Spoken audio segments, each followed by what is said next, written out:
tegar. Para interniran semakin berani melakukan pengibaran bendera Belanda, tepatnya pada tanggal 19 September di Hotel Yamato. Berkibarnya bendera Belanda di puncak tertinggi Hotel Yamato ini tentu membuat orang-orang Surabaya marah besar.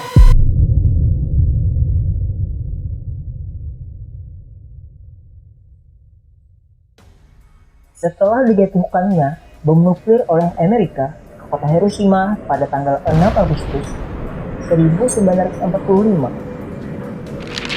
insiden ini menewaskan 80.000 warga Hiroshima. Dan pada tanggal 9 Agustus 1945, Amerika kembali menjatuhkan bom nuklir ke kota Nagasaki. Tercatat kurang lebih 120.000 jiwa tewas dalam peristiwa ini. Dan di hari yang sama, pada tanggal 9 Agustus 1945, pasukan Uni Soviet menyerang wilayah utara Cina yang saat itu dikuasai Jepang, tepatnya di kota Manchuria. Akibat serangan ini berhasil menghancurkan pasukan Jepang yang saat itu sedang berkuasa di Cina dan Korea. Atas rentetan peristiwa itu, pada tanggal 14 Agustus 1945, Kaisar Hirohito memutuskan untuk menyerah tanpa syarat kepada sekutu. Dan pada tanggal 15 Agustus 1945, Kaisar Hirohito mengumumkan langsung keputusan menyerahnya Jepang melalui radio internasional. Pasukan Jepang sendiri berusaha menyembunyikan berita ini dari pemuda Indonesia. Akan tetapi, Sultan Syahrir, seorang tokoh tanah air, mendengar berita ini melalui radio internasional yang dia dengar secara diam-diam. Sultan Syahrir langsung menindaklanjutinya dengan mengajak para pejuang golongan muda untuk mendesak Soekarno agar segera memproklamasikan kemerdekaan Indonesia.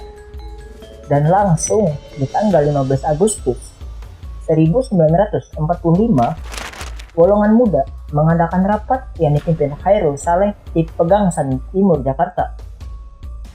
Dari rapat ini, mereka menyepakati bahwa kemerdekaan Indonesia adalah keputusan dari rakyat Indonesia, bukan dari Jepang. Hingga pada malam harinya, mereka mengutus Wikana dan kawan-kawan yang termasuk dalam golongan muda untuk menemui Soekarno agar proklamasi kemerdekaan dilakukan pada tanggal 16 Agustus 1945. Namun, Soekarno selaku Ketua PPKI atau Panitia Persiapan Kemerdekaan Indonesia menginginkan agar proklamasi dilakukan melalui PPKI. Merasa tidak puas dengan jawaban tersebut, golongan muda berpikir Soekarno dan Hatta masih terpengaruh Jepang. Akhirnya, golongan muda kembali mengadakan rapat di Jalan Cikini 71 Jakarta. Hasil keputusan rapat itu, mereka akan membawa Soekarno dan Hatta ke Rengas Dengklok guna menjauhkan mereka dari pengaruh Jepang. Sesampainya di Rengas Dengklok, Soekarno di hadapan Sodangku Sindi memutuskan untuk bersedia mengadakan proklamasi setelah ia kembali ke Jakarta. Di esok harinya, 17 Agustus 1945, Ahmad Subarjo rela menaruhkan nyawanya dengan menjemput Soekarno dan Hatta untuk kembali ke Jakarta. Hasilnya, dimulailah acara proklamasi yang dimulai jam 10 pagi di kediaman Soekarno di Jalan Pegangsaan Timur nomor 56. Proklamasi kami bangsa Indonesia dengan ini menyatakan karena terbatasnya sarana dan prasarana yang dimiliki setiap kota di Indonesia untuk menerima berita proklamasi ini, sehingga ada tempo waktu di setiap kota dalam menerima kabar bahagia ini. Dan kabar yang membahagiakan itu pun baru sampai ke telinga orang Surabaya pada tanggal 18 Agustus 1945. Awalnya, pada pagi hari, berita proklamasi ini ditulis para pemuda di papan pengumuman dongeng di pasar besar. Tetapi, karena Jepang sangat tidak suka dengan berita kemerdekaan ini, tidak sampai berumur 1 jam, pengumuman ini dihapus Kentetai atau polisi militer Jepang. Tapi, para wartawan pejuang tidak kehabisan akal. Mereka berhasil memuat berita tersebut dalam beberapa koran berbahasa Jawa, yang tentunya orang Jepang kurang paham atau tidak mengerti sama sekali. Sedangkan di radio, mereka menyebarkan berita proklamasi menggunakan bahasa Madura. Sehingga berita proklamasi tersebar cukup cepat di kalangan penduduk berbahasa daerah di seluruh Jawa Timur. Akan tetapi, beberapa warga Surabaya masih ragu dengan berita ini. Mereka takut pemberitaan itu adalah salah satu propaganda Jepang untuk kembali merebut hati rakyat Indonesia. Sedangkan di sisi lain kota, arek-arek Surabaya melakukan konvoi berkeliling kota Surabaya sambil mengibarkan bendera merah putih dengan sukacita. Dan beberapa warga lainnya pun juga banyak yang melakukan tasyakuran untuk menyukuri atas kemerdekaan ini.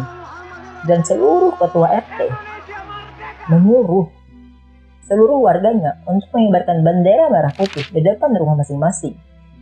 Di hari Senin, tanggal 20 Agustus 1945, berita proklamasi baru tersiar secara luas melalui koran Suara Asia yang memuat teks proklamasi, dan di sampingnya juga dimuat Undang-Undang Dasar Republik Indonesia dan juga tentang pemilihan Insinyur Soekarno sebagai presiden dan Muhammad Hatta sebagai wakil presiden.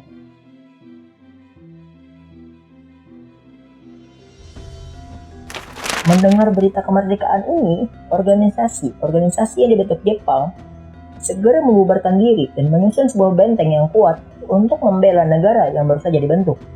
Para pemuda juga tidak mau ketinggalan kereta dalam menyongsong kemerdekaan ini. Dengan cermat, mereka mendengarkan radio menunggu arahan pemerintah pusat di Jakarta. Di tanggal 21 Agustus, Jepang menyebarkan pamflet-pamflet yang berisi jangan mengganggu keamanan, serta jangan menyebarkan berita bohong. Sungguh, pamflet ini berdampak bagi beberapa masyarakat, karena mereka masih berpikiran proklamasi adalah propaganda Jepang. Hal itu membuat beberapa anggota IPI pada tanggal 23 Agustus bergerak untuk melawan tentara Jepang. Karsono, yang merupakan anggota IPI, secara cekatan mengobarkan semangat penduduk Surabaya yang ada di sekitar jalan dilaluinya menuju Kedung Sari, tempat markas Jepang, untuk melakukan demo.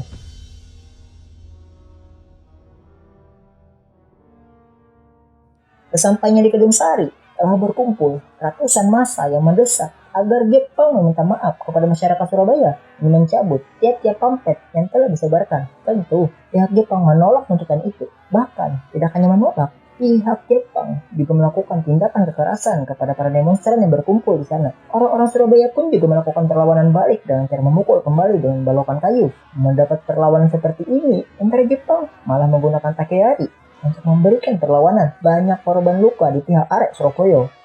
Bukan hanya itu, Jepang juga membawakan karaben dengan amunisi yang cukup banyak. Dengan ini, orang Surabaya lalu memilih berlindung ke tembok-tembok untuk menghindari tembakan sambil menunggu pemuda Surabaya lainnya datang. Tidak menunggu lama, pemuda di sekitaran Kedung Sari datang berbondong-bondong dengan membawa senjata tajam.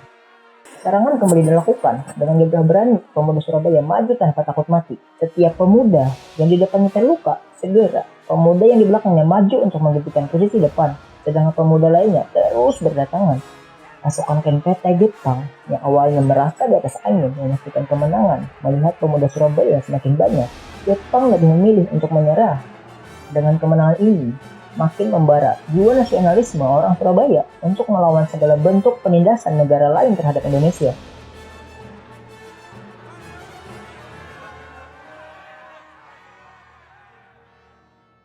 Hingga pada tanggal 26 Agustus 1945 dibentuk sebuah panitia untuk lebih menyempurnakan usaha penjagaan keamanan dan ketentraman seperti Komite Nasional Indonesia atau KNI wilayah Jawa Timur yang dipimpin Dol Arnowo. Angkatan Muda Surabaya yang dipimpin Ruslan Abdul Ghani juga menyatakan berdiri di belakang rakyat Indonesia dan KNI. Maka Ruslan Abdul Ghani diangkat menjadi sekretaris KNI, dan di tanggal 2 September 1945 dibentuk juga Komite Penolong Keluarga Perang atau BPKKP yang diketuai Dol Arnowo, dan pada tanggal 3 September atas desakan para pemuda BPKKP, Sudirman menandatangani naskah proklamasi Karasidenan Surabaya. Naskah proklamasi ini segera disebarkan ke setiap kabupaten dan kota peraja di lingkungan Surabaya. Jepang kembali bereaksi. Mereka mencoba untuk membatalkan proklamasi itu dengan cara pihak KNPT mengeluarkan pengumuman bahwa semua kekuasaan masih berada di tangan tentara Jepang. Mendengar itu, tentara Belanda yang ditawan Jepang merasa harus dibebaskan dan menuntut harta benda mereka harus dikembalikan. Apalagi setelah menerima selebaran yang berisi supaya mereka bersiap-siap menerima kedatangan tentara sekutu dan Belanda dalam waktu dekat. Bagaikan angin segar, para interniran semakin berani melakukan penyebaran bendera Belanda, tepatnya pada tanggal 19 September di Hotel Yamato.